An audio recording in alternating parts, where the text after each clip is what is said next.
Greetings, everyone. Oh my gosh. Thank you for joining us. Wow, here we go. Man, I tried to play the oldest production of music, recorded music that I could find, but this is the most highly produced show out there on the internet. So, give me some grace, guys. I'm trying to figure out the technicals. As always, some of you are saying it's been months. How have you not figured this out yet? Hey, man, what do you want me to tell you? But without further ado, let me with our main homie here, Magic Crypto Millions. Let me introduce him before we introduce our super highly powerful in tune. I hope you're tuned in, literally, to our major guest, my friend Magic Crypto Millions. How are you, sir? Doing great, man. It's a pleasure to be here, of course, with everybody. It's always a great time every week. Excited for this conversation. Me and Third Eye here got a minute to get into things, and I think you guys are going to be excited for what we have to talk about tonight. If you guys haven't already subscribed to Magic Crypto Millions, I don't know what you're doing. Do yourself a favor, subscribe. We combine the esoteric, sacred geometry, astrology. Oh my God. Speaking of, I said astrology. And our local, please, guys, relax. Everyone relax. Take a seat. We have one of the most powerful beings I've ever met, I think. Here she comes. She's Vigil. She's our own vigilante. Vigil.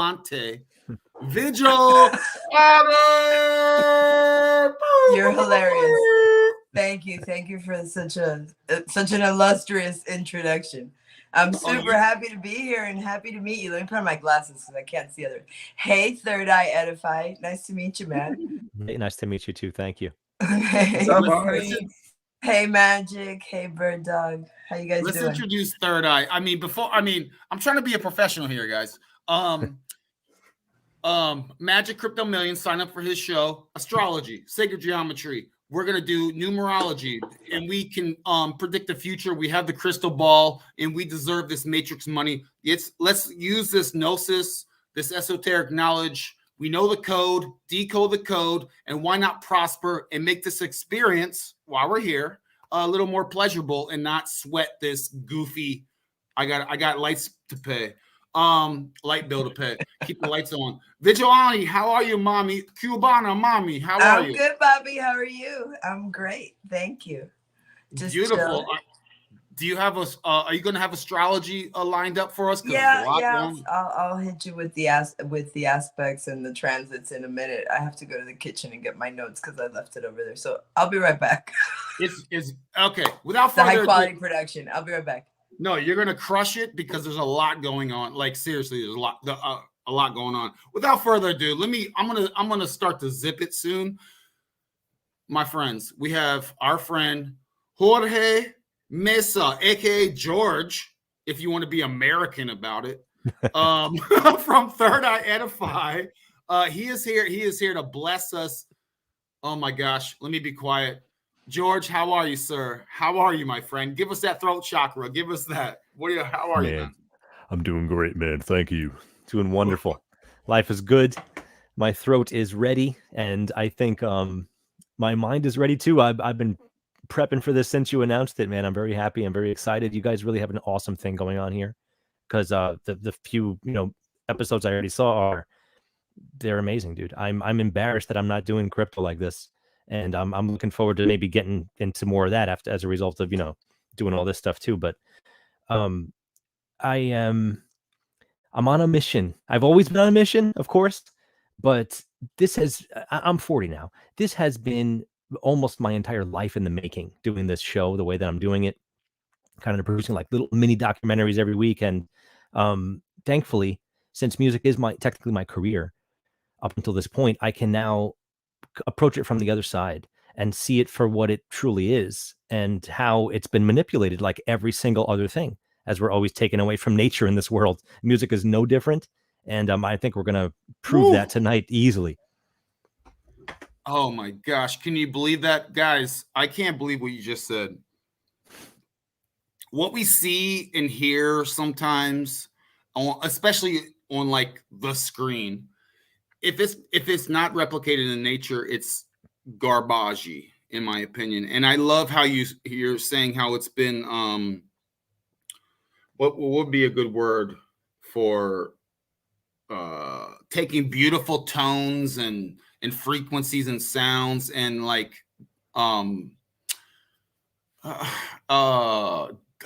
cheapening it or diluting it. Yes, I would call it, and actually weaponizing it. Let's not pretend. Yeah. No, that's a definite, man. And it's reductionist. And people are always like, what's wrong with minimalism? What's wrong with reductionism? When you do reduce something, you can see the beauty in it sometimes, but it also, over time, now we're talking, 400 or 500 years of this. Suddenly no one knows anything else. And even the music that you played, it's still falling under the confines of the, the sounds that we're used to now. So maybe we can discuss what exactly we heard in the beginning there too. Because I think that's a great starting point, actually. Bro, I tried to find the oldest recorded song I could ever find, and it was from 1400 BC.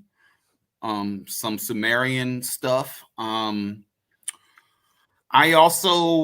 don't want to jump ahead, but I found some Quran, the number 19, in reference to octaves, in reference to numerology. It's all mathematics. It's all a code, guys. Like hertz, vibes, notes, octaves, timing. I listened to your thing recently about timing. Oh my gosh. My heart beats without anyone's permission, and I can find my own timing if you're being honest. Man, what's on your mind, my friend? Like, I was listening earlier today. I want everyone to know, like, my pineal gland is like popping right now. I was listening to some stuff earlier about octaves in the Quran. I was researching for the show, and I'm just like on information overload. Third Eye, like, can you break down? I mean, take it where you want, my friend. I want you to just drive right now, because you have the you have the 12 notes, the 7 majors, the 5 minors, and not to mention please take it away, my friend. Please help. Why is sound? Why is music? And why should we be in spirit, inspired? Please talk to us, my friend. Let us know. Sure. What do you think? Sure. Oh man, it's a loaded question. It could go in a lot of directions, but I think one thing we should all think about is 2 things that you cherish as a child, and maybe your memories of them can really bring you even closer to them as you get older. But when you're in the womb, you have the rhythm of your mother, the heartbeat, any of the blood vessels that are nearby that you must be hearing something in there. Those are the sounds of life that you get for many months before you ever even see daylight. So there's already this frequency rhythm thing happening that it's all at first. You're not paying attention to eating or, looking at things or walking around. You're just taking in these frequencies that you get, your mother's natural rhythm and frequency. And then the same thing with your mom, let's say singing. It doesn't necessarily have to be like an nursery rhyme, but some kind of, even if it's just some cooing or some kind of little sounds that just kind of calm you down, or even a whispering rhythm that repeats over and over again. These things, they change your state of mind immediately as a baby. When you're freaking out crying, and then suddenly you're ready to go to sleep or actually fall asleep from it. You can actually induce sleep for a child just by using certain frequencies or certain sounds. It doesn't have to be a song. It could just be one simple repetitive frequency. So if you didn't already think frequency was powerful, I think that would prove it right there alone. The power of that alone. Is that like white noise, or like I sleep better with a constant kind of humming, or is that related to that? Or it might be, because I know that the ear does something called masking, and there's forward and backward masking, and they're not even sure how or why it happens, actually. Well, we know why. I'm sorry that they're not sure how it works. But let's say you're at a dinner table, and in a restaurant, you don't really hear a lot of the other tables when you're talking to somebody right in front of you. The ear is masking other sounds on purpose. So it's possible that a constant hum can potentially mask other things and kind of put you in this flow state where you're ready to go to sleep, just kind of zones you in, potentially. What do you, I'm going to be honest with you guys. I have so much noise going on in my mind right now. Not just this second, just all the time. Yes, we're in the modern world. Yes, we have frequencies, whether it's Wi-Fi or radio towers or this or that. And I believe again, we do use this gnosis to invest in things. And it's like, I got a bill coming up in a day, etc. When typically I know my natural state is to rarely know the 7 days of the week, right? That's all a commerce calendar type of deal. And I feel like it's things of that nature have been used to dampen our nature, energy, loosh, whatever you want to, distraction, whatever you want to call it, as opposed to being in nature. I rarely know what day it is, if I'm being completely honest, except for commerce related purposes, right? Like Third Eye, I will say, meet me at the next meet me in 2 moons from now, and I'll meet you there. You know what I'm saying? But if it wasn't for money or commerce, yeah, I feel like we've unfortunately, and I don't want to start on I want to go only good, but unfortunately, I feel like we have been somewhat, put into this construct to take us away from some of these more natural vibrations, natural sounds. I mean, you play a good tune, I don't care who you are, I'm going to feel good. Or I can feel a little bad depending on how you play it, right? And that those are emotions, and that affects us. And you can play things and affect people. And you can manipulate people with sound, whether it's quote unquote good or bad. What do you think about that, man? Asking me, yeah, I agree. It depends too. Like sometimes when the music has words, the words can push you a little differently than the music would on its own, right? And there's also, yeah, go ahead. Sorry. No, please. I can tell you, man. I was a DJ probably for the last decade. I retired a few years ago, but I did around like 1,200 gigs, and like when you press the button, you feel what the crowd feels instantly. Like I didn't even have to look up. Like if I just pressed the button and I knew it didn't go over good, you just felt it. But conversely, the same is true. So there's a lot more to it than just the sounds. But sorry, I didn't mean to cut you off there, Third Eye. No, I already said plenty, man. It's fine, please. It couldn't be more accurate, man. You don't even have to look. And I also found in a similar relationship kind of thing on being on a stage, when there's less people in the room, it actually takes more energy from me to produce the same, kind of whatever persona there is of me 100%. On stage. More people there are, easier it is to get the crowd going. 100%. Absolutely. Everyone connects more easily. And they're actually, without them realizing it, I assume, let's say 95% of the people don't realize, they are actually giving you something. They're handing it all to you, much like a television takes away the entire room's energy and light, steals it from anyone staring at it. And in the opposite direction, the crowd actually hands you everything they have, and it pushes you. It makes it so much easier to play for 4 hours, when there's 10,000 people. For sure, it's crazy, man. It's crazy.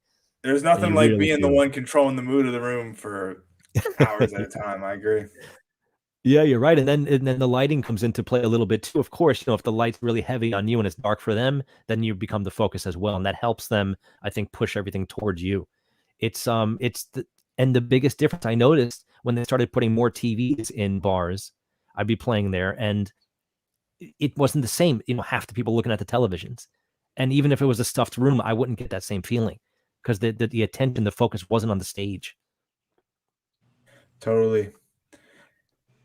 I believe in there's so many ancient texts that talk about when we all gather together, when more than so many people gather together and we're in one accord, we're in the same chord and we're all tuned, the power, like we can almost amplify and resonate. I mean, guys, I've said this many times. And whether you want to call it DNA or not, We are receptors and also amplifiers. So I receive energy from Ani, and I can and then amplify it to third eye, right? So we're acoustic. Everything's acoustic, man. You know, please. I actually made a video about this many years ago, the listening to your higher self video, how the brain is a transmitter and a receiver. You know, because as the synapses transmit, in order for something to transmit, it needs to receive, you know. But anyway, I wanted to ask you, third eye, throughout my life, I've always intermittently, and it happens when it happens, I listen to or I hear what I guess I refer to or associate as the music of the spheres. Right. And I'm wondering if you've tapped into that, where it's like a symphony, but it's like a cacophony of chaotic sounds, but somehow they all work together. Have you ever heard that? Like, especially as kids, it's easy to really, when we're little, it's easy to tap into. It's exactly what I was just going to say, is that it is, and me now having, you know, studied and really paid attention to this stuff, you know, at least since the 90s, and really putting my all into it, my focus, it's not happening as often. And I think it's the hamster wheel that really takes us away from experiencing that. Because even if you go to meditate sometimes, you know, how quiet really is it? You know, I don't know, you maybe some of you have a quiet spot, but I don't know if around my neck of the woods, you know. But yeah, as a kid, I absolutely experienced it. I didn't know what it was. I was actually a little frightened by it. And I had night terrors for maybe the first 15, 20 years of my life. Just always had nightmares. I have no idea why. I've been surrounded by perfect family. I'm the happiest, luckiest person you'll ever meet. And so I don't know where it came from, but this cacophony that you're speaking of, I really think that it has something to do with it. I think that it's a beautiful chaos, and it's the nature of a single pitch as well, which I'm sure we're going to get into at some point, is that the pitch itself has every pitch inside of it, inside of it, the overtone series. Yeah. So I think that you're getting the overtone series of like really, really, really low frequency potentially. Hello. Hey. Oh, I thought we froze. Oh, sorry. Yeah, because to me, it what I gather from whenever I hear it, it sounds like the frequency or tonality of everything in the universe, just vibrating and emanating their own sound vibration, and everything, even though it seems chaotic, it's all a perfect chaotic symphony. It's so crazy, you know. But that's my impression of it anyway, you know, the sound of everything and nothing, you know. Well, doing what you do, you should be in more tune with it. You know, you should be able to experience it more than the average person. So that's great. Yeah, I hear it. I hear it every now and then. Third eye, what made you go into your childhood and talk about, you know, fear and things? Like, why did that lead you that way? Well, I think that it's a valid emotion and it has its place. It's useful. But the reason I mentioned it is because it occurred in my dreams a lot, what she's talking about, and really honestly did experience it. Yes, for sure. And I didn't get this movie soundtrack or symphonic soundtrack inside of my dreams. I just had these just tones. And, you know, and I distinctly remember at least 100 of these dreams, and they're there. They've been there for me. I don't know why they never go away, but it's just the curse of a good memory, obviously. But I remember, and I didn't know what it was at the time, but more like monk chanting or something like that, but at a very, you know, explosively large level, where we're talking about, you know, 500, 600 people doing this one pitch, an ohm, so to speak, but very deep, very low, well below a normal human range. And you'd picture a much, much, much taller person, have Andre the Giant style, or even taller maybe, would have this very low frequency available. But the sphere, if the music of the spheres is what they thought it was, you know, a bunch of planets whirling around, and that creates a frequency, well, it's supposed to be a frequency so low that it'd be unimaginably low, right? And when we hear extremely low frequencies, we don't normally hear the fundamental. And I think I see it as if the floor isn't there, as in the roots of the tree aren't there, right? And this would be, I can associate that with fear. there being nothing to land on, no solid footing. Because when we hear a pitch, we hear the fundamental. We hear G, let's say, right? We hear G. We don't hear every other note that's involved with all of the overtone series of that note. We really just hear G.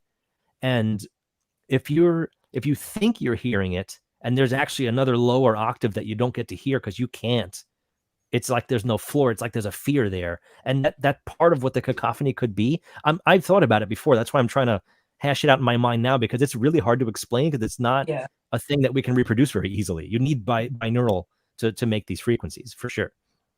But it's not only what I hear aren't only low frequencies, they're different octaves, different notes doing their own thing. Some are higher octaves, some are lower. And no, I totally get what you're saying in terms of our range. Like we're so limited in our senses, because even that falls within a really small spectrum, you know. Yeah, for sure. But one of the things I've gotten through the years channeling, and I wonder what your thoughts are about this, is that our ears, like our eyes, and like our eyes actually invert images, and so do our ears. So what we perceive as like low frequencies, like low tones, are actually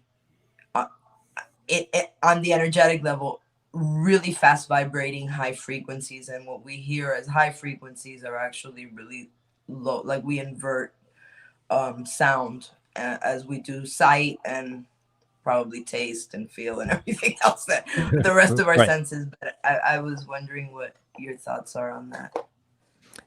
Yeah, the inversion property that our senses have, our physical senses, it's so hard to know, because when we look at them, when you see these frequencies, lower frequencies do look like they are much slower, and the higher frequencies do appear faster.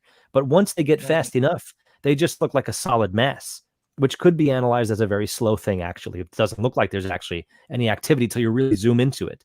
So it could be something to do with that. It's hard to say, because now we're talking about a visual representation of a sonic thing.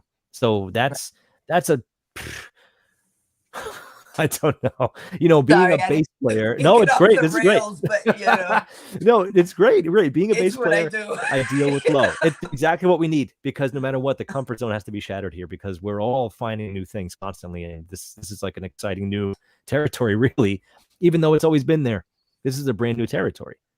Where people, I had mentioned on Chance's show that people know that there's a million ways to make all kinds of different colors. And purple is all these different colors. And there's a bunch of different purples inside of purple. And if you look at if you're making art online, or just finding the paint for your house, you see how many different colors there are. People don't assume that music has, or let's just not call it music, let's call it frequency. People don't assume that frequency has this complexity, but it does. There's limitless frequencies. So I hope that all the nuances, right? Dude, does a color have a note? It's this. I'm sorry. It's the same with scent. Right. I'm a perfumier. I've made perfume for years, and nice. There's such a big difference between a natural, say, floral oil or absolute, than the synthetic. Like the synthetic only captures the predominant notes, which is funny, because perfumery is also composition, and it speaks the language of music. Like you create chords, and then some are harmonious and some are Sure.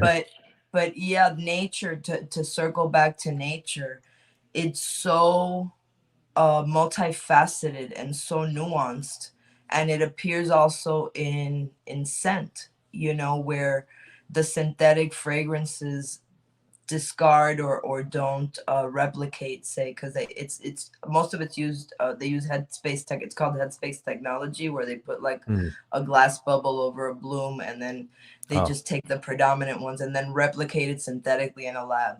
None of this makes any sense to me. So I mean, it makes sense, but it really doesn't, when the natural one has all those different notes within it, all those different nuances, and it's so much better. So it reminded me of that. It seems everything, I guess, with everything of the natural world is that multifaceted versus, you know, the man-made stuff. For sure. And all the great thinkers we know and revere, they all were trained in music. And that this is one of the reasons why, you know, knowing how to make a scent might be knowing how to make a chord in a certain regard, just like you said, for Yep. sure. And then to answer the question about the color, there have been many colors associated with notes for sure. And I see it too. There's ways to kind of channel that if you do. And I always thought, for example, the note D in the standard 440 tuning that we use was blue. And then I see a few people said that exact thing. There's certain colors that do make sense here. And this one book that I read, The Cosmic Octave, it's really quite special. And I think all of you would get a lot out of it. I really do. I got it somewhere. I'm surrounded by books. Hold on. This book, I suggest anyone that's interested in anything of these topics has to check this out for sure. And he worked out frequencies for the planets, the Cosmic Octave, and he worked out frequencies for the planets, nice, sun and moon included. And then there's such unbelievably ridiculously high millions of frequencies that you work them down. You have them over and over again until you get down to a normal number that we can deal with. And then that number, every color has a frequency. So these things can become frequencies. So there are colors associated with the planets based on his work and a lot of other people too. So there's a good amount of research on that color theory. Yes. Nice. Earlier today, I found the Quran and the number 19 in the octaves. This is such incredible work.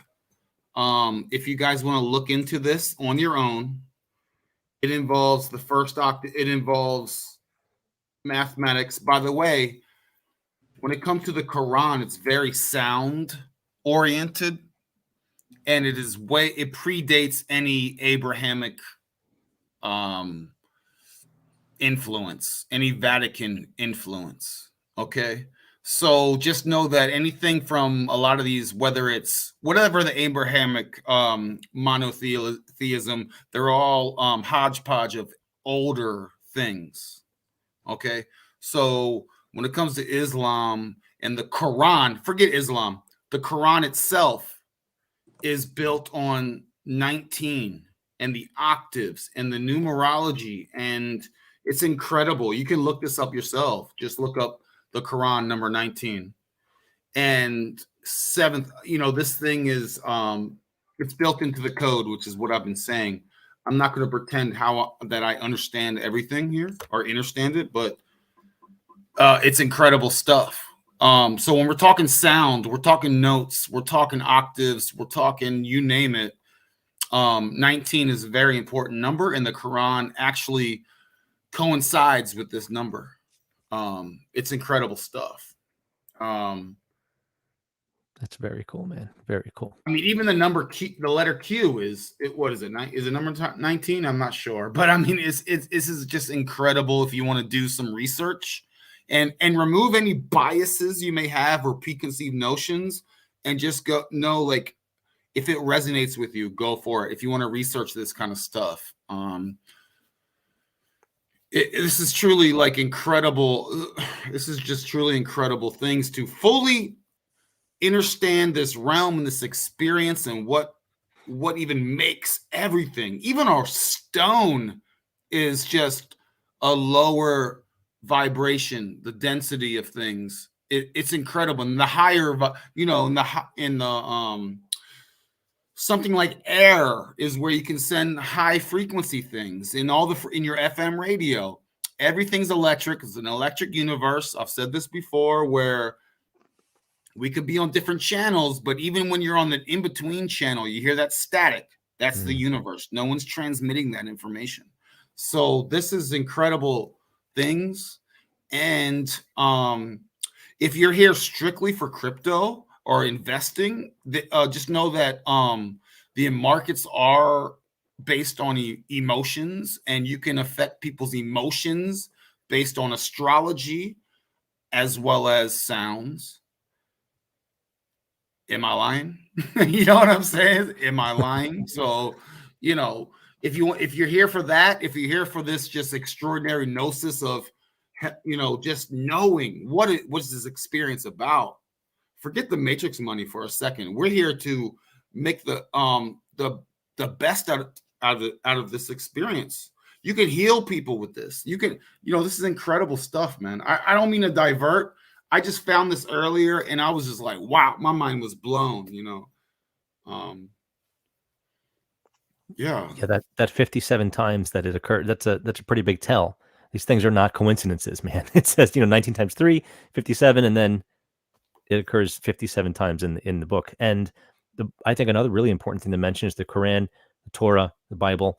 They are all meant to be sung. They're supposed to have memorized musical phrases attached to every single word. And the criers would go out in the street and they would sing, the verses. And that's how it was meant to be read. It's not meant to just be, just read casually. It was never meant to be read casually, but you're supposed to sing these things, and then they don't use the rules that we use for music nowadays. That's for damn sure. So it's a very musical thing on top of you finding all this numerology as well. Dude, I lived in Abu Dhabi for a few years. I lived in Kuwait. I lived in Saudi Arabia for a few years. And they would come out and they would sing. There's also the Bach Saga. Right. You ever heard of the Bach Saga, Third Eye? Absolutely. Be okay, right? Yeah, absolutely. I've heard some pretty interesting people talking about it. And yeah, definitely. That's all shared via the saga. And I love how they say, like, the way they tell their story. If it doesn't sound right, you can tell it's false just by the way it sounds.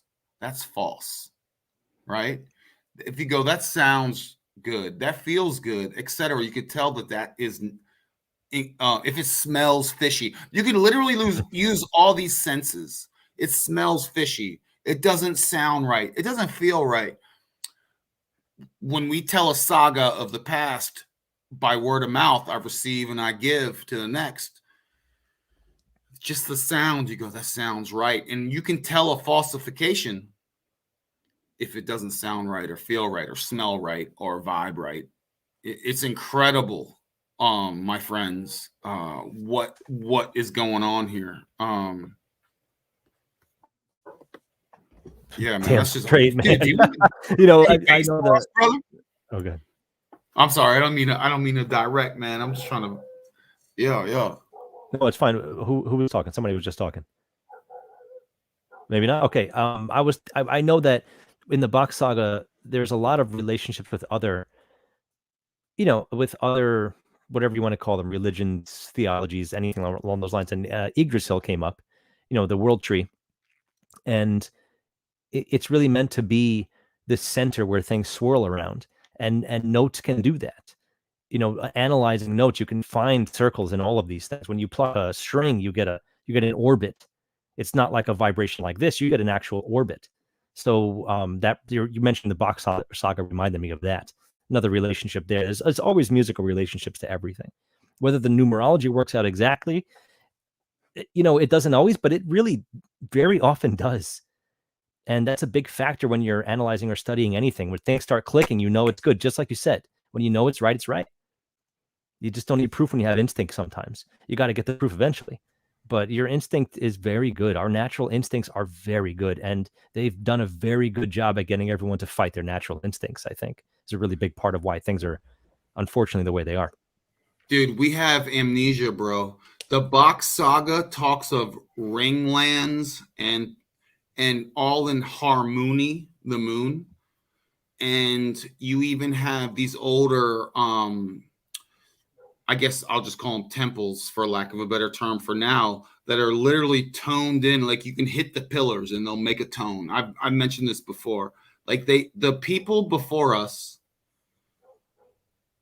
built architecture in a way to make it generate a beautiful, harmonious sound throughout the realm. And I don't know if that was destroyed on purpose or the cataclysm is just built into the code, and these parasitic class are simply, sorry, I got dogs barking outside. I'm sorry. trying to retro put this technology together and then use it to control it and weaponize it. But there was definitely a past, in my opinion, where everything was harmonious. And you have spires, and you have metals, and you have the elemental table, and you have these everything that meant to. It's not about raising frequency. I've learned it's about expanding frequency. It's not about high or low sometimes. It's about expanding consciousness. In this realm, Absolutely. even when you hear about like giants or large fauna, this realm may have been expanded because the frequency was higher. And I feel like we've been experiencing a low period, and now we're coming into a high period. And we're going, people, they lived longer, etc. Ani, what do you think? Help me out. I think we've devolved severely. We've And devolved. now all this is really, it's, all this information that we're tapping into and these things that we're seeing with new eyes, right? It's a remembrance, really, because we've forgotten. These are things we knew very, very long ago, and even density wise, the denser we are, matter, the further we are from energy, the further we are from source. So the denser the manifestations, the slower we vibrate atomically, and that it all ties in together with consciousness, so this speeding up that we're experiencing, that we talk about all the time, Bird Dog, about, time speeding up. And, I know we've talked about this, but it's part and parcel of our consciousness speeding up. So, totally, we're on the right, we're on the right trajectory, at least, we're attracting each other that are on this higher vibe path, and we're disconnecting from those who are on the lower vibe path. That's why the great split happened. I mean, the great split, it was also manufactured, as we know, but sure. It's bringing in, like frequencies together, and, removing people that no longer, and it's not about being better or lesser or anything like that. It's just frequencies. Everything is vibration, like I always say, from our heartbeat to our blinking, breathing, everything, even the way the blood flows through the vein, it maintains a frequency. And it's all these different frequencies vibrating in their own reality and their own speed that come together to create this universe that we are within a greater universe. It's infinite without and within. That's the continuum. It's not only time that's a continuum. There's a continuum within the micro and the macro on every level, The sinks, the sine waves, oh man, the flow. Oh, how could you not know what is happening? How could you not get what is going on and go, I got to go to work on Monday? You're like, what? No, we flowing, baby. We flowing. Play that beautiful, tune, and I can feel it. I can hear it. I can feel the vibes coming. I'm going that direction. You know what I mean? I'm attracting to you guys. If I don't know you guys and I hear you guys hanging out, I'm probably going to just meander over towards you and just go, what's up? This is not goofy. I know this sounds like goofy hippie talk, but this is just how it works, man. You know what I mean? The food you eat. I love how you talked about just simply batting your eyes. I'm communicating with these animals. I got like wild animals running the streets out here. I got cats. I got cats running around, dogs, and I communicate them non-verbally. I blink certain ways. I literally take a deep breath and send them certain energies, and they go, okay, I'm gonna calm down around this guy. And if you have that high, nature will react certain ways. It's funny because people, how you always hear like with birds, right? That the lead bird, everybody the rest of them follow the lead bird. None of that is happening. They're seeing the frequencies, the currents of energy, and that's how they just turn on a dime. There's no, it's instant. Nobody's following anybody. Everybody's their own leader because everybody's tapping into what's going on energetically. And that's what we've lost. you know. And another thing I got is that we used to communicate with animals, you know, just telepathically back and forth, but they took a vow of silence against us because, you know, there've been a lot of abuses with animals. So at some point they just stopped communicating with us. So, but they know who's in tune, and they know they see energy, so they know who's who. I got a question for you, Third Eye. Sure. Do you use the 7 chakras and attribute them to specific notes on the major scale? Yeah. And also, do you have a kind of like a specific hertz value for each one, like 432? Like where does that fall for you? Let's do the chakra thing first, because the 432 might end up being a 5-hour conversation. Well, we got to see where that goes. But yeah, the chakras, you know, a student asked me, an older student that I had, thankfully, was, you know, already in tune with a lot of this stuff. And he said, why is it 7 notes? You know, there's an endless possibility of frequencies. You can separate an octave into at least audibly, at least 1,000, you know, individual separations, at least. And that's something we can hear. You know, the difference between 440 and 432, it's not necessarily very audible to somebody if you just played them next to each other. But then if you play the music all in 432, you get a very obvious reaction that's not the same. But as far as the chakras go, we were talking about the days of the week earlier, you know, Saturn, Sun, Moon, a few Nordic gods. We have the 7 days of the week. We got the 7 notes of the major scale, and we have the 7 chakra points, at least aware of, or make sure that we focus on. As soon as you surpass those 7 chakra points, you reach a higher level. You reach the next octave. And it's the same thing with the scale of music. I think that they act very similarly. Your goal is to rise through the spine and to, you know, eventually reach the world, you know, your skull. As in, you were saying before, the body is, you know, the universe as well. I read a great book by Manly P. Hall, The Occult Anatomy of Man. Really got my eyes open on that stuff. And the scale works very similarly. If you only play the 7 notes and you stop, you need the octave. You almost have a need for it. It's like a dissonant sort of a cacophony, like you were saying earlier. It sounds like there's something very wrong that needs to resolve itself and finish. And rising through the chakras may be the same idea, where there's a goal. Once you start, you have to finish.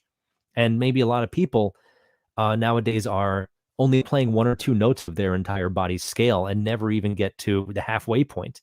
And the body is always in disarray because of it, because the scale it's looking to actually finish. As soon as you start a scale, it's looking to reach the octave. Its goal is to hit the octave. It wants to get back to it.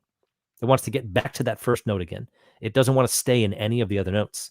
All of that is chaos. The goal that it's trying to get to, the octave, is a nice, pleasant, normal place to be, a place of rest, it's called musically. So I think they're 100% connected. You know, this number 7, whether it's a construct or not, there's some validity to it. It definitely functions for sure when we use it. You know, you hear it, you feel it. So I'm not sure if that answered that question or not. Well, yeah, I mean, definitely, I resonated with everything you said. Cool. I was curious to know if you had a specific frequency that you tied right. to each chakra, as far as like a hertz value. Right. I haven't placed myself in that scenario yet, because I am working towards that part of it.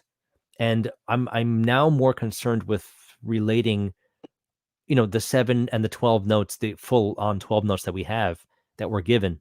I'm doing my best to kind of bring them back to the way that they used to be, where each note would have its own special version of all of its own notes. And what I mean by that is, if you're playing in, let's just say, D major, F sharp sounds a certain way. This is back in the day now, before equal temperament, before they subdivided every note perfectly even for piano keys, for guitar frets. If you go to another scale, if you go to, let's say, G major now, you still have an F sharp in that scale, but it's supposed to be a different F sharp. The F sharp that belongs in G major is not the F sharp that belongs in D major. So there's potential frequencies all over the place. depending on what scale you're in. So I'm not necessarily haven't laid down somewhere like this is it. You know, I don't have that, and I'm not sure how easy or hard that would come to come to that information, because even, you know, just saying that 432 is A is already kind of a diminishing quality. That feels reductionist, where we're designating a letter to this 432 now, you know, A 432. I wish that it was just a number and not the letter as well. That's what I'm looking for. And I've actually done this before. Cool. I took something came to me and told me to apply chakra frequencies over financial markets, and I found very interesting patterns. When the 432 comes down and inverts below the octave we keep talking about, which would be 864, a lot of times that signifies a sentiment shift, and then things turn around and move back up. I made a whole video on it called "Chakra Frequencies Expose Bitcoin Bottoms," and so for me, I applied 432 to the root chakra, right, and then 480 for the sacral, and then 528 for the solar plexus. I gotta check in and we were just talking about that. Fine tune what the next 4 were, but the octave was definitely 864, the 432. Right. Once we get to the next one, octaves are always, just for anyone that doesn't know, octaves are always half or double or more, you know, in that order. Yeah, but I also tweaked it too. I believe for the throat chakra, I made it 777 or something like that, and 666. I think I used too. So interesting. Yeah, they want to keep us away from that number. It's probably a good thing in the end, right? I'm sure it is. Oh, I use Enochian numbers a lot in my work, like the 1111, the 4444, 2222, all that stuff. Right. That's cool, man. Yeah, you know, and we're still.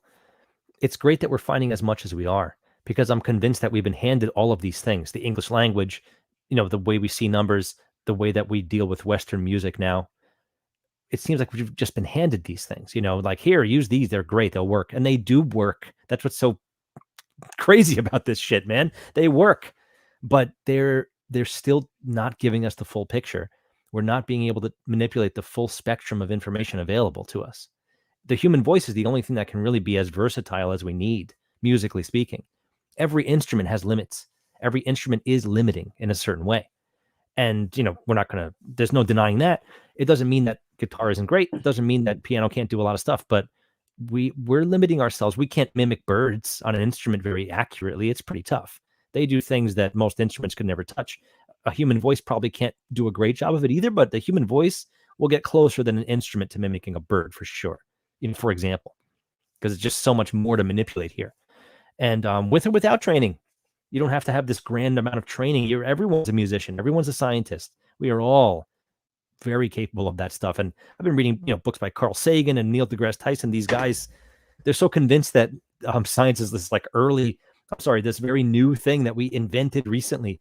It's crazy talk. It's insanity. That doesn't make any sense to me whatsoever. I love the frequency thing, man. That's sick. I definitely didn't do that yet. And I really want something of a frequency table where I can put sand on it and see the frequencies and find a way to kind of, you know, see. Oh, that's so cool. Right? Oh my God, that's an amazing thing. And it's maybe I'll lead to something. Looking at every single asset class there is, real estate, the bond market, even certain charts like the U.S. inflation rate, like even obscure data all gravitates to the 432. It's undeniable. So amazing, dude. That's incredible. Yeah, that's my 2 cents on that. Well, that is a plus for 432, man. That's incredible. Seriously. What I want to know is what was Tesla getting at? He was working with aquifers, and I live very close to where he was doing his thing at what's it called? I totally forgot. He has a tower right over here. I'm right by Wardenclyffe Tower in Long Island, and he was mimicking a pyramid. You know, pyramids had, well, at the time, the Nile was nearer to these pyramids, apparently, and they had the aquifers underneath, and they were frequency generators. I want to know what frequencies they were working on. You know, the 432 can also be symbolized as a pyramid with 4, 3 on top of that, and then 2 and missing the capstone. I don't know if you ever heard that. No, I did do a tiny short video about the trapezoid and its numbers turning into Yahweh, and I discussed pyramids, trapezoids, the back of the dollar bill is missing the capstone, and volcanoes. They have shafts. They look like a lot like pyramids. It looks like they were mimicking volcanoes actually when they were kind of making their design. So I want to know more about volcanoes too. I haven't looked into it enough, but maybe there's some frequencies there. For sure. I'm sorry. I've gotten No, I've gotten that originally the pyramid, the Great Pyramid in particular, was capped off by light. It wasn't an actual solid thing. It was light, and that the when the Ark of the Covenant was taken out of Egypt, everything got denser on the planet. That's supposed to be in the Great Pyramid, because it's some sort of energy source, or how there's stories that they try to replicate it in some university years ago, and they had to dismantle it because the energy was like too much. It was too much. Oh my God. Yeah. I'm not surprised at all. And I know that it seems as if when the overall frequency level in humanity rises, some of the great writers are talking about how there's more to see in the sky. Absolutely. And I'm sure you know all about it. Like Pluto wasn't apparently visible, and this one guy, Thomas Burgoyne, wrote this book, The Light of Egypt, and he was saying that it's coming. It'll be there real soon. Once humanity gets a little further, there's like the late 1800s that he wrote it. He's just saying, yeah, it'll be in the sky eventually. We're just not a high frequency enough to see it. It's incredible. It was the same idea, like the capstone's light. There are the dimensions. Everything's moving within everything else. Like between you and I, the space between, there's infinite life forms vibrating at different frequencies and speeds, and that's why we don't see them, because we only perceive within our third dimensional perspective, which happens to be, to scale, the dimensions of the Great Pyramid turned on its side, with the cap missing. Just like that, we don't perceive what's in here, which is our brain. So that's our pyramidal view, and that's why everything appears 3D, and we only pick up on other third dimensional. I mean, we're picking up on more, right? But normally we only pick up on other 3D objects or things or beings that are vibrating in that particular speed to be part of 3D. But it's infinite, man. Between the space between is packed. It's not a void. Just like black space is not a void at all. Right. No way. Yeah.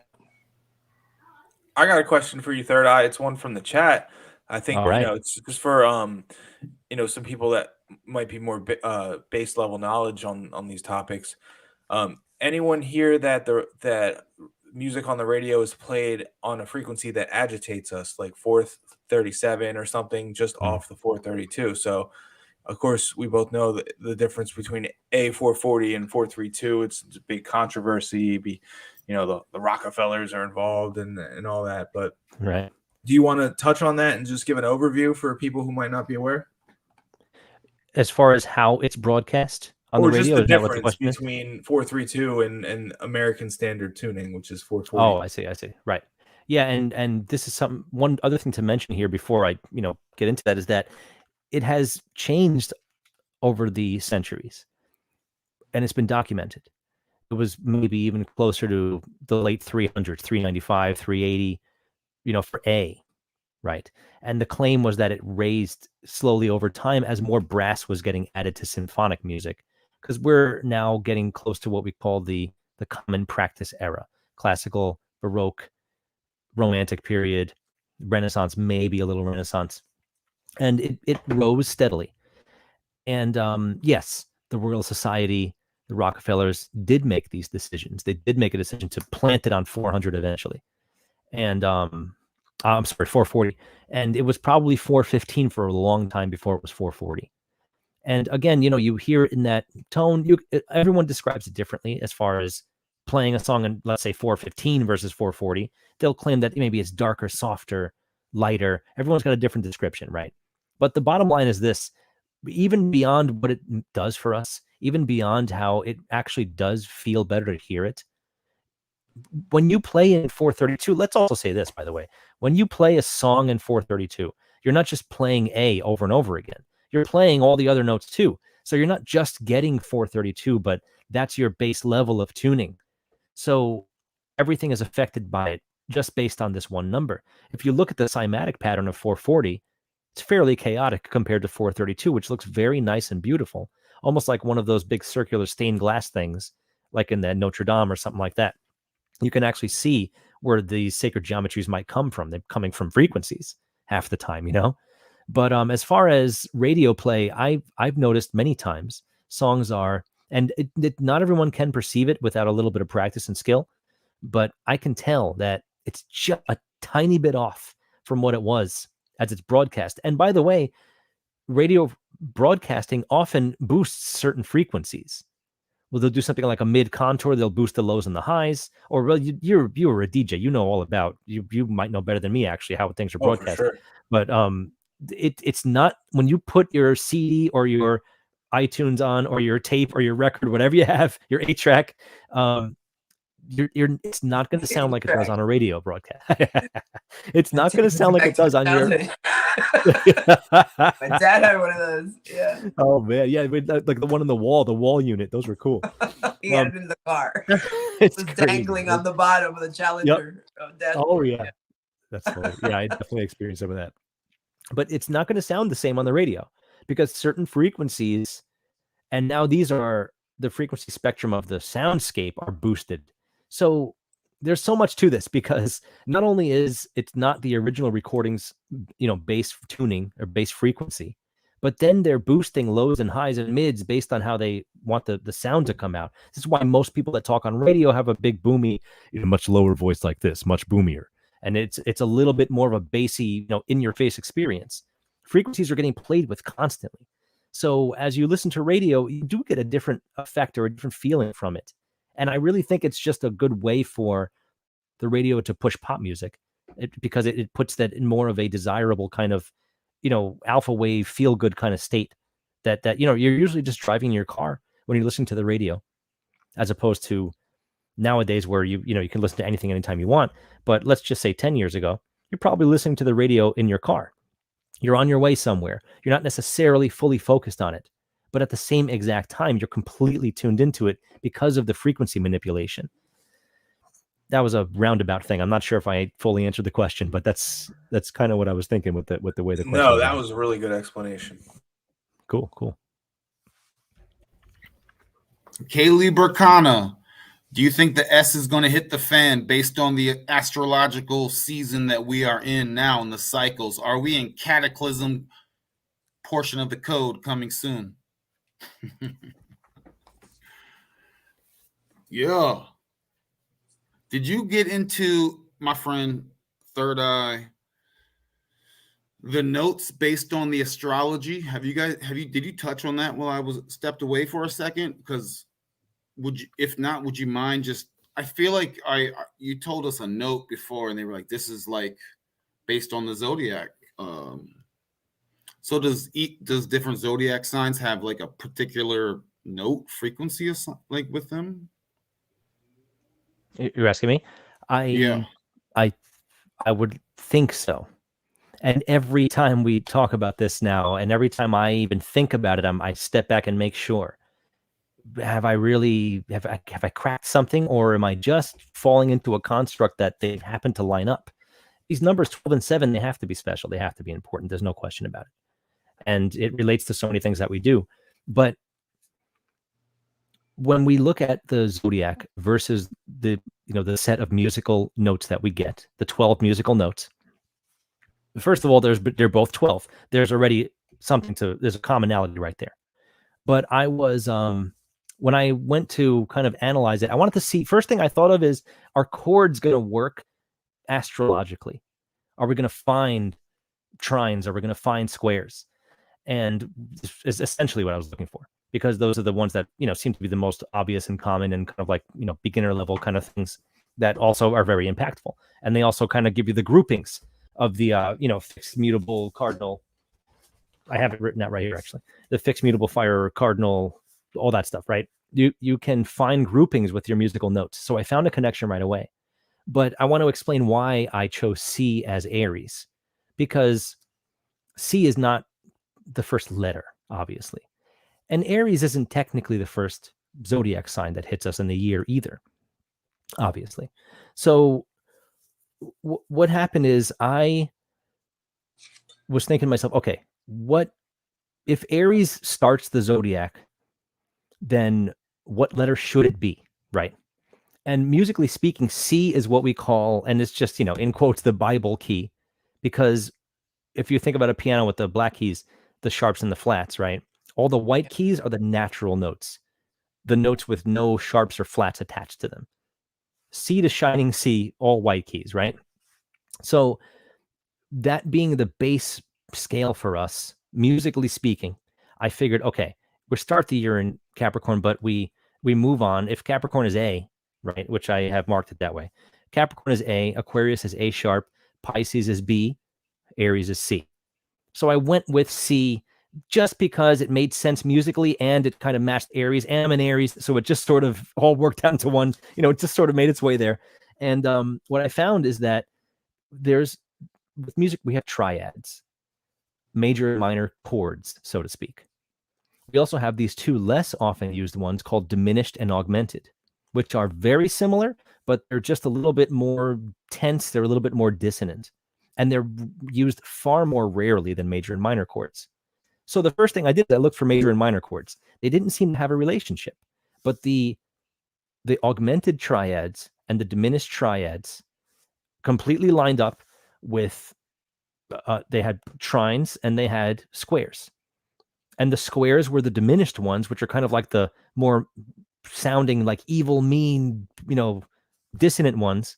And the augmented is more of like the nicer, pleasant ones, where the trines sort of have like a good grouping together. So it did work. And I thought it was, I almost didn't expect it to, but then when it was happening, I'm like, of course it all works out, because it should. It does have a large relationship to almost everything else in the entire, or maybe everything else in the entire, world that we live, the realm where we exist in.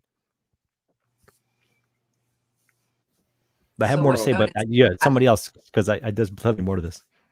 Brother, I'm gosh, just curious. my mind's blown right now. I'm gonna hold on. Can we just take this in, Ani? Yeah, it's mind blowing.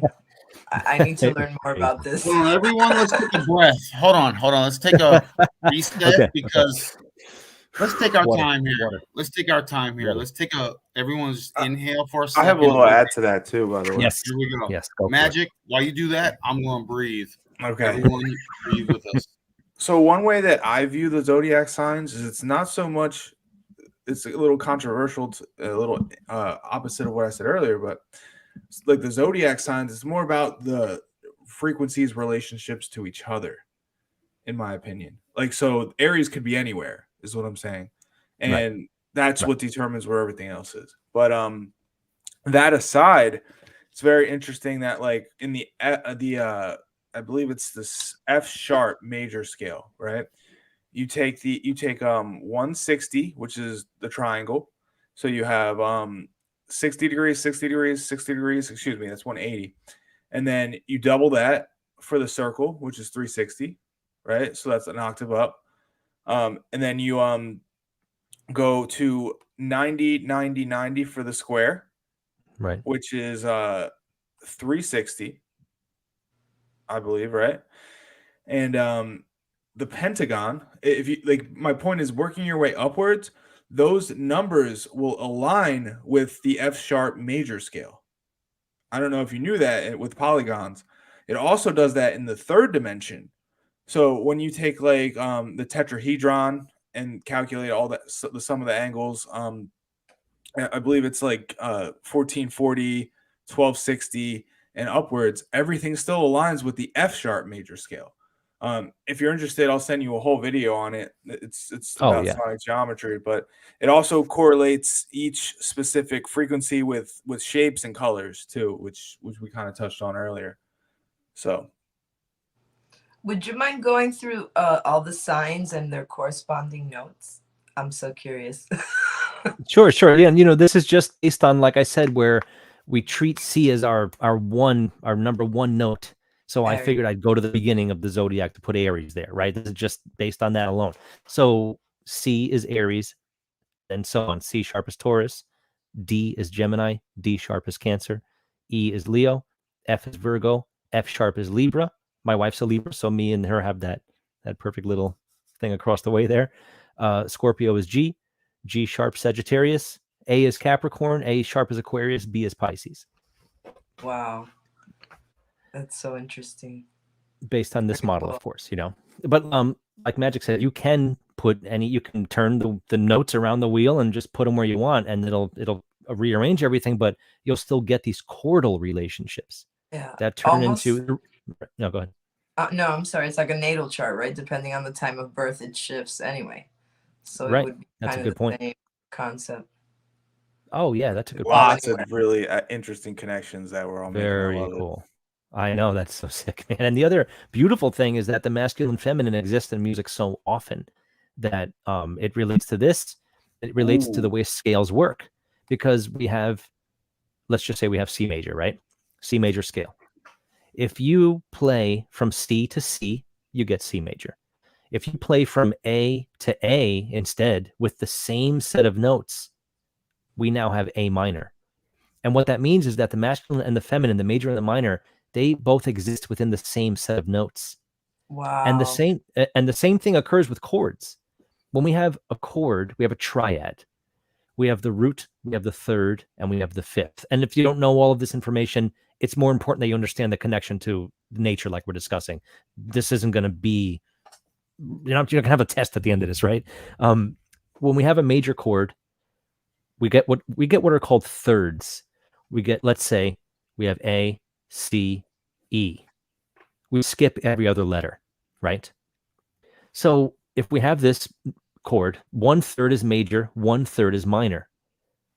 And we flip-flop when we have a minor chord. 1/3 is minor, 1/3 is major. So once again, even in a major chord, there's a major and a minor thing in it. There's always this duality. It's constantly there. And the only reason that the chords I found to work with the trines and the squares is because those chords are symmetrical. They don't have the major minor thing. It's 2 major thirds. It's 2 minor thirds. So that's why it works with these groupings, because those are also the same amount of degrees every time. So it makes sense that, of course, it's going to work that way. I didn't think of it until I looked at it. This just crazy relationship, man. I was so happy to find that, amongst other things.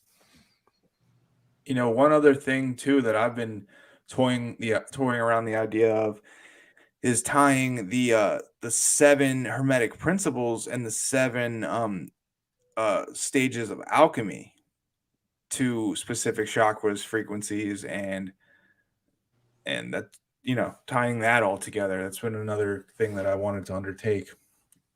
That's cool, man. And the 12 notes could also resemble, I think that the 12 notes could actually resemble the hero's journey as well.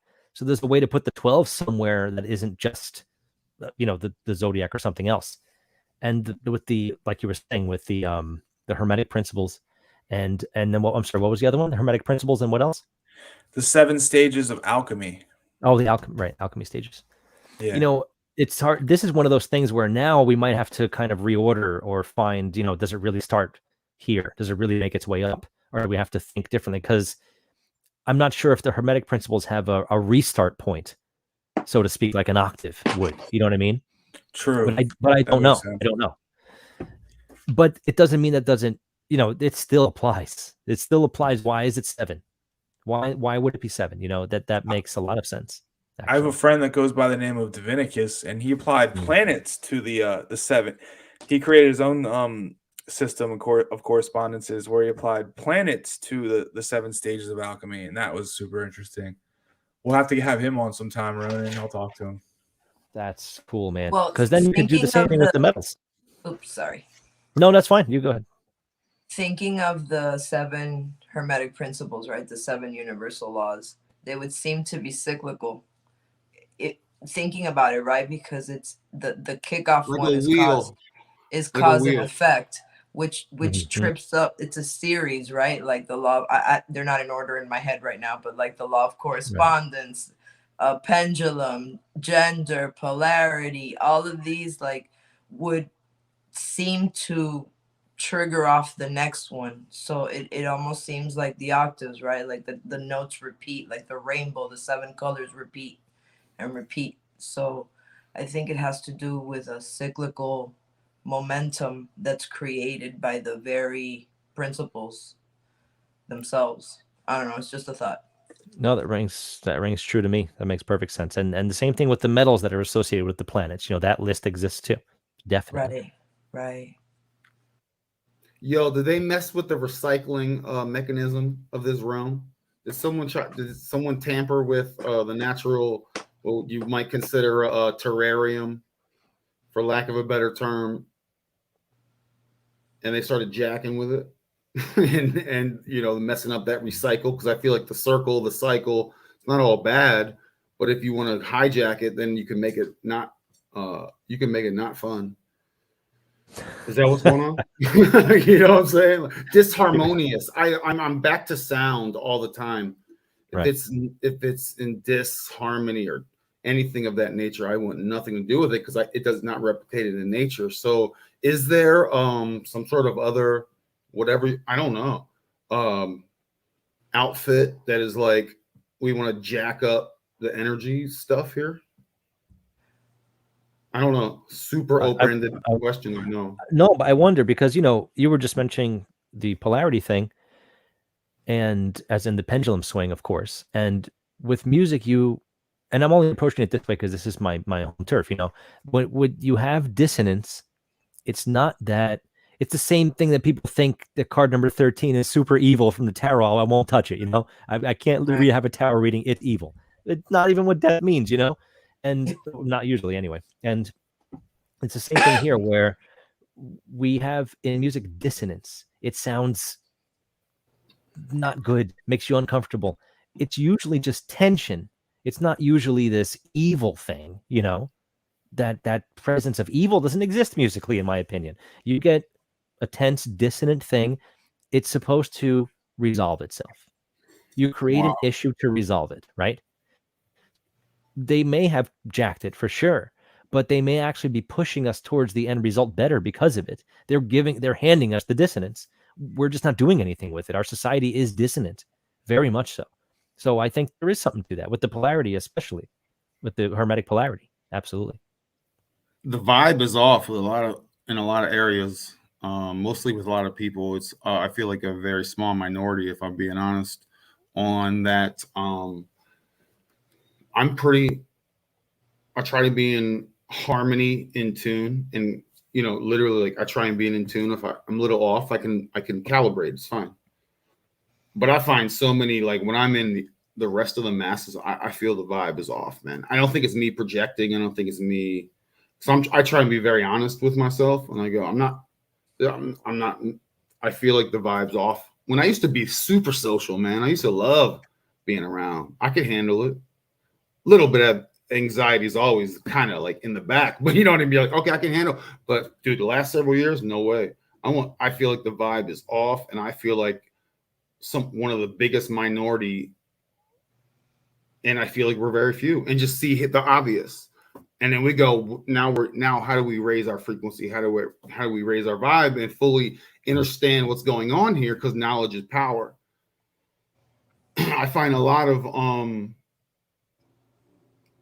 I would say gurus that I respect what they say. It doesn't matter. We don't ever have to agree on every single thing, but we can have a healthy discourse. Some of the highest level like gurus, they don't really talk that much. You know what I'm saying? They actually say very few words, and those words are very usually valuable. You know It's what I mean? usually those who insist on speaking incessantly that have very little to say. 100%. And you'll notice too, when you're in a room, the quiet one is usually the one that's running the show. Without saying a word. Absolutely. So are we all going to be quiet now? See who's the most quiet? So Third Eye, man, I must say, you definitely have a way of explaining things that's quite unique. I'm really glad that Ronin brought you on. Yeah. And we should definitely do this again sometime. I think we could break into some whole new genres of thought. We might, man, really. And it really means a lot to me. Thanks a lot, dude. I appreciate that. Big time, Super And interesting you guys, information. I subbed to your channel. I think it was yesterday or today, and yeah, thank I'm you very looking much. forward to diving into your material. Super interesting. When Bird Dog showed the clip of you, I think it was last week, right? Last Friday. I was like, whoa, this guy is like super tuned in. Cool, You cool. know, I very really cool. appreciate that. Yeah. You know, because I've had to do this for so long, but I've been kind of trapped in, the hamster wheel, whatever you want to call it. You know, I was the manager of a music store for a very long time, and I've been teaching since the 90s. You know, I've always had that. I still have it. It's not nearly as much because that music career, playing and teaching, has taken a very large turn recently, obviously, especially once the mask started being used. And this was always been something that I've just felt like I needed to do, you know, and to get good feedback really, honestly, just deeply means a lot to me. I really appreciate it, guys. Seriously. But I think your show is awesome too, man. This crew right here, you guys are awesome. And I'm looking forward to getting as much as you guys have so much information that I'm going to learn from. It's great. Dude, please, you have so much to offer. You're a true blessing. You're a powerful being, my friend. And you literally have a lot of like information and how you express your thoughts and ideas. It is like, oh my gosh, incredible. Don't forget about us. You're gonna be you gotta be like the bro, are you in a band, or have you been in a band, or do you make original music? What are you doing musically? Of course, that's a given. I mean, like, what I band? definitely. And give me one more year. I'm growing my hair out, dude. And trust me. All right, this guy's not playing covers, dude. You know what I'm growing it out, dog. Maybe to put food on the table every now and then. Yes, but this guy's not a covers guy. No, I never wanted to be, you know, but yes, it's definitely where the money comes from. Tunes? Yeah, that's what my brother does too. He plays covers, but he makes good money as a musician. So I get that's how it works. Especially I'm in Long Island here. This is cover country. That's where we live, man. It's unfortunate, but I've recorded on many albums. I've never personally put my own project together, and I've been in maybe 100 bands. You know, at one point I was in 10 bands at once, and we didn't rehearse. Barely any of us rehearsed. Otherwise, that would never work. But I was technically in 10 bands at once at one point because that's all I did, you know. And one cover band is how I met my wife. So you just never know. Yeah. You know, you never know what other good will come of it. And I always tell people as kids are growing up saying, I want to be a musician just like you. You don't you dare, don't even bother. You have to find another way. You got to do other things too. Just make sure it's not the only thing, because you could be as talented as anyone else, and it doesn't matter. As far as you being successful in your career, there's far more to it than having the talent. There's plenty of monster players all over the place. It's not about that at all, and a lot of them say they were done, and at the last second they got that phone call, to go on tour with somebody. You just never know when it's going to happen. You never know. And you could get the tour. How long is that tour going to last? Let's say you have a band that totally nails it. How long is this band going to last? The Rolling Stones is a super rare thing, and almost nobody plays that long. Very rare. Probably because they've eaten a few babies. Yeah, that's very right. So what I tell them is, if you want a life with a wife, no gigging. The gigging's not happening. It's it can only go so long that you're coming home at 2 a.m. That's why I gave it up, man. Yeah, dude. You DJs have to stay late, man. You gotta stay real late, and then you're lugging all that stuff yourself. As opposed to when you have a band, it's nice to have all the help with the heavy equipment. Well, sometimes bigger gigs, you just walk up and plug in. So that's not too bad, but it's like listening to my brother's woes, because he's 47 now, and he's like, he wants to play once a month, but he gigs like 5 or 6 times a week.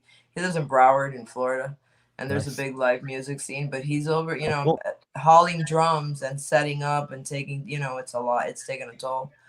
But like I don't know about up in Long Island. Are people stuck in a time warp with music? Because it's like it's like the loop of 80s and 90s stuff. Yeah. That he's at the point. I can't listen to that anymore. And I think with that, they do keep people stuck. I think that's a ploy. Not cover bands, but how the whole 80s, like they take us back. Like they take us back 20, 30, 40 years, and people get stuck there. And I think it's super stunting, because there's a lot of good music out there, as you know, but it never sees the light of day, at least not mainstream. Right. And most people don't, they're stuck in that, time warp, right? And when I Definitely. think of music, like I was a kid in the 70s where everything got played on the radio, and music to me, it generates feelings and creates memories, and you can usually Totally. pinpoint a point in time with music. So when they keep people stuck in this loop of, Guns N' Roses or the Red Hot Chili Peppers, like forever and ever and ever, I feel that stunts any kind of new experiences, new feelings, new things that new music brings in, At So this I think point, that's when man, we're held back, is by looping, the yesteryear stuff over and over again. It's too much. at Yeah. this point, I'm basically like, give me a drum circle, give me a garage jam afternoon. I'm more nowadays, man. I don't want to hear anyone else's like music if I'm not really involved with it. If I'm being perfectly honest, Dude, very few. the last Very, drum circle I went to, and I've I'm not never really good. gotten into them because I'm super sensitive. I pick up on people's stuff. I see all kinds. And when it's shadow stuff, that's the stuff that like kind of comes to this, like the mask recedes and the real crap comes to the surface. It's my heavy plutonian eighth house stuff.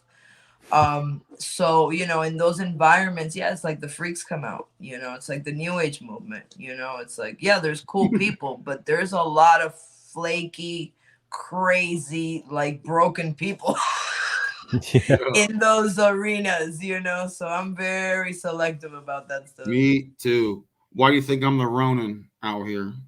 Uh-huh. Out here in Makes the in sense. the in the land. I try and navigate and calculate my moves across the land. My friends, I feel like we've done a lot tonight. Shall we wrap? I Shall we think so. wrap it? Yeah, Shall we wrap it? sure. George, did you have a good time, my friend? I sure We're gonna did. close. This was a You blast. did? Man, I have to rewatch this myself and to fully receive. Like, I don't feel like I digest all the nutrients that was like given tonight. You know what I'm saying? I might have to rewatch this and think of this is beautiful. Yo, let's sign off. I'm starting to unravel and fade. It's getting late in the evening for me. My friends, peace and harmony. Let's say our goodbyes. I'm gonna play a song. I love each and every one of you. Much love. We're all one. Remember that we're all one when you boil it down. Yep. You know what I mean? So that's something we all have to grapple with, even people we don't like. We're all one. We had to come as the many. We had to come as the many to understand that there's no separation because it's the many that composes the one. So Well with said. that, thank you guys. Say goodbyes. Awesome. Yeah. Is it George or Jorge? Like, Oh, either... what I said earlier is that I get like 60% George in my life. I don't care which one it is. Whatever comes out first. Whatever happens. Okay, No cool. preference. Where are your people from, man? Where's Jorge from? Jorge is from Colombia and Greece, and then I got my wife's flags right here too. So what's that flag? I can't see it. Oh, right, Colombia, Greece, and then I have Ireland, Italy, Scotland. Nice. Oh, so my kids are a wonderful mix. Beautiful. That's for sure. So that's how it all happened. Yep. Greece and Colombia met in Queens. Where else would that happen? It's been a pleasure, guys. Really, thank you so much. My friends, let's sign off. Please help me out. I got about 3 seconds of coherence, coherent rants left in me. Love you all. Thank you. Talk, guys. Thank you. Oh, it's been great. Pleasure speaking with you, George. Ronin, obviously. Appreciate you big time for putting this together. Ani, always a pleasure. Definitely check us out on Wednesday, 8 p.m. Eastern Standard Time for the Esoteric Analysis Podcast. And looking forward to being here next week. See you guys later. All right, thanks guys. Again, guys. Love you. See you next week. Bye-bye. Bye. All right. Gosh. That was amazing. Sheesh. Go to Magic Crypto Millions page. Go to Vigil Ani's page. Go to Third Eye Edify, because Jorge Mesa blessed us. Of Third Eye Edify. Gosh, that was beautiful, man. I'm so blessed. I'm gonna play a song. Much love, peace and harmony. I appreciate each and every one of you for being here. You're all beautiful and powerful beings. Enough of the chitter chatter. What's all this? I'm gonna play a song. Have a good evening. Have a wonderful weekend. Bird Dog signing off. Out the matrix. Out the matrix. Out the matrix. Keeping it real. Out the matrix. Out the matrix. Out the matrix. Keeping it real.